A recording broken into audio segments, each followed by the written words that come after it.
Hey mga Marex! Gusto ko nga lang i-share sa inyo ang magandang laban kagabi sa pagitan ng Talk and Text versus San Miguel Beermen. At ayun nga, sobrang excited nga ako dyan. Almost 1 week din kasing walang laruan Talk and Text, kaya sobrang nakakamiss din. Dito pala ginanap ang game Mares sa Inares Center Antipolo. At papasok na nga kami dito sa loob ng Inares at hindi na nga namin naabutan ng first game. Sayang! At nag-warm up na nga dito ang Talk and Text at ang makakalaban nga nila ngayon ay ang San Miguel Beermen. At nakaka-excite nga talaga tong game na to dahil mapapanood natin yung mga dati nating katropa na sila Terence Romeo, Don Troliano at ang aking baby na si Simon Enciso.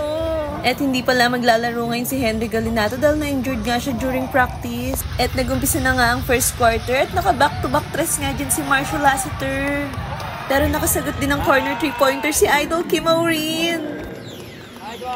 At dito nga medyo lumalaki na ang kalamangan dahil sa mga 3 points ng San Miguel. Buti na lang natigil ang run ng San Miguel dito sa spin move fade away ni Brian Heruela. Nagmintis nga ang shot dito ni Idol Kelly, buti na lang na-hustle play dito ni Barkley Bonya.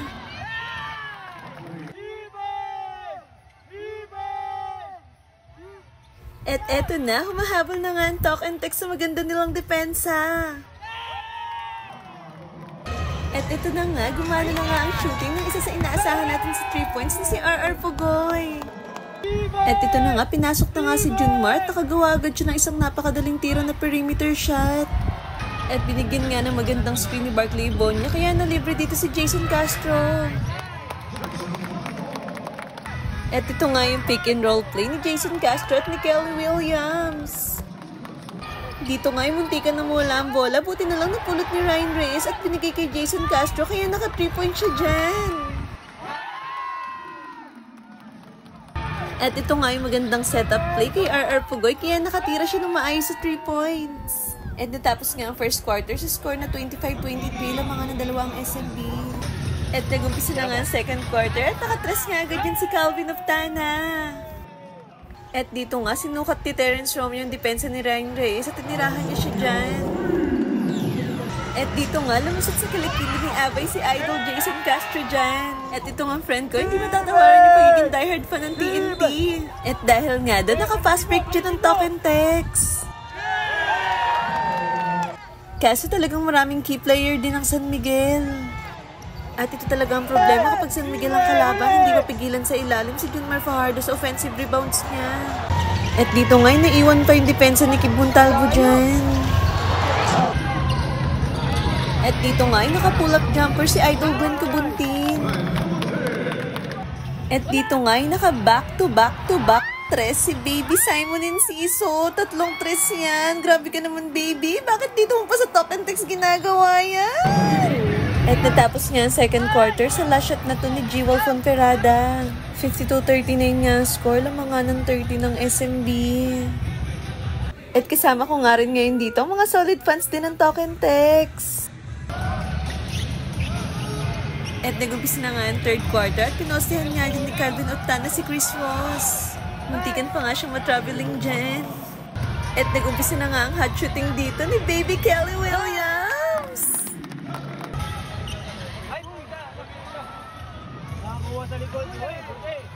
Buti na lang na still uli ni RR Pugoy kaya nalibre sa tres si Idol Jason Castro.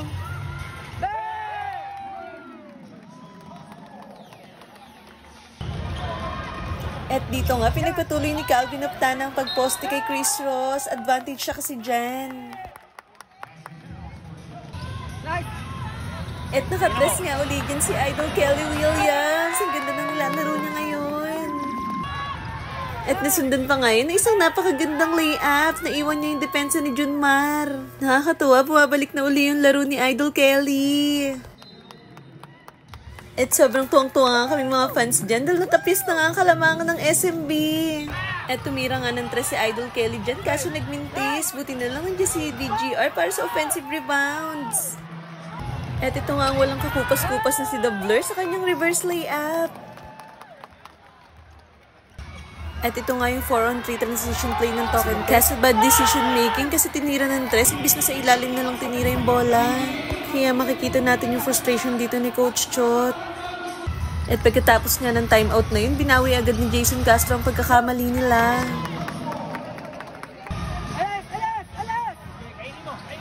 Pinostehan nga ni Calvin si Terrence dyan kaso sumablay, buti na lang naputbak ni RR Pugoy. Kaso hindi rin talaga mapigilan si Junmar kapag nasa ilalim na siya. At pinasok nga dito si Barilla, tumira siya ng 3 kaso sablay. At pinalitan nga siya dyan ni Idol Kim Auri na tumira nga agad si Idol ng 3 dyan at na-shoot! Kaya sobrang happy naming mga fans dyan. At dito nga, giniba ni Idol Kim Auri ng depensa ni CJ Perez. At talagang isa na rin siya sa inaasahang umiscore sa TNT. At mukhang binawian nga siya dito ni CJ Perez. Mukhang malakas yung pagkakabangga ng balikat ni CJ Perez sa mukha ni Idol Kim Auri, kaya bumagsak siya dyan.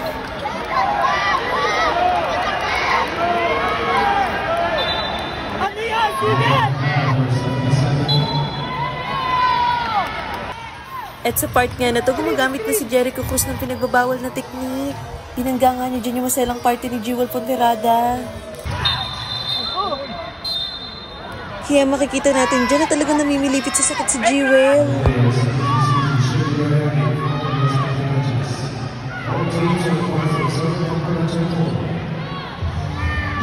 At nagkatrash-tukat nga dyan si Jericho Cruz at si Jewel dahil hindi niya nga nagustuhan yun. At pinakitaan nga tayo dyan ni Idol Kim Auri na napakagandang fadeaway shot. At 4th quarter na pala itong mga Maril na mga ng 8 ang SMB dyan. At sayang nga itong follow-up dunk ni Idol Kelly na tawagan na kasi ng foul doon pa lang sa part ni Jason Castro. At narinig ata ni Idol Jason Castro yung cheer ng fan kaya naka 3 points siya dyan. At dahil nga sa 3 na to ni RR Pugoy, naging 2 na nga lang yung lamang ng SMB sa atin.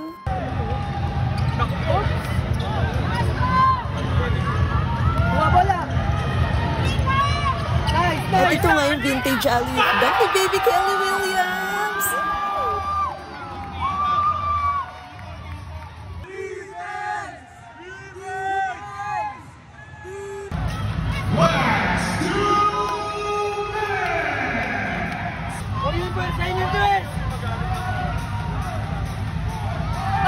At dito nga, na-foul si Jason Castro. 3 na nga lang lamang ng SMB dyan, kaya talaga natutuwa na kami.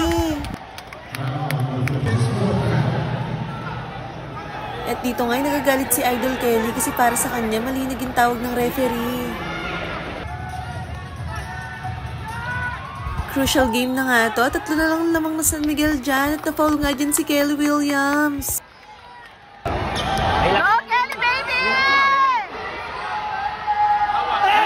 At naihulog nga niya yung unang free throw dyan at 2 na nga lang lamang na SMB.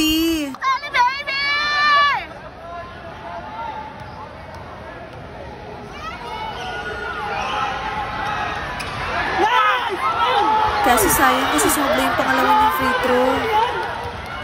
Tumawag ka naman! Defense! Defense! Defense! Defense! Nice D! Nice D!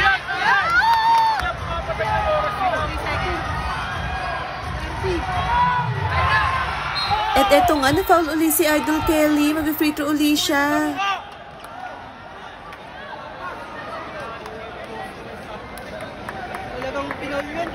Talagang pinaul niya na yan. At sa part na nga na yun, parang may ininda na nga dyan si Idol sa wrist niya. Si Kelly.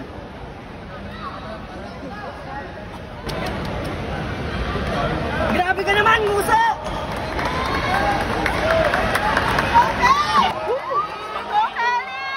At ito na nga yung nakakaba na part.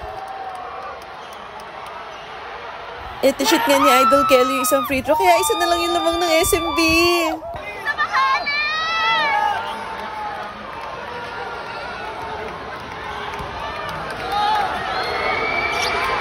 Ay, sumablay. Pinabla na sana. Kaya wala na silang nagawa dito, kundi foulin na si Jericho Cruz dahil 14 seconds na nga lang natitirang oras. At nag-free throw nga dito si Jericho Cruz, puti na lang nasablay niya yung isa. Kaso na-shoot na yung isa niyang free throw, kaya bumalik sa 2 lamang ng SMB. At ito na nga yung last possession ng TNT para makatablaw, makalamang.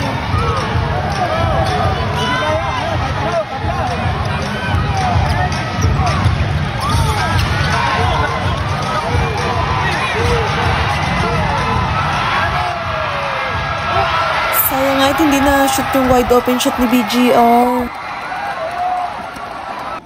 Kaya nagtapos ang game sa score na 91-89, lumangan ng 2 points lang ang SMB. Congrats SMB! Bounce back na lang tayo mga katropa, ganun talaga, may nananalo, may natatalo. Ang importante, binigay nila ang best nila para sa laban na yan. At 5 player nga rin na naka-double digit points sa talk and text, kaya talagang makikitang maganda talaga nilaro nila. Total team effort talaga yung nilaro nila. Nice game pa rin mga idol, hindi kami magsasawa sa inyong sumuporta, manalo man o matalo. At sa mga viewers ko na hindi pa naka-follow sa akin, baka pwedeng maglambeng follow naman ako. So, ayun lang mga mares. Salamat sa panonood. See you sa next video. Babush!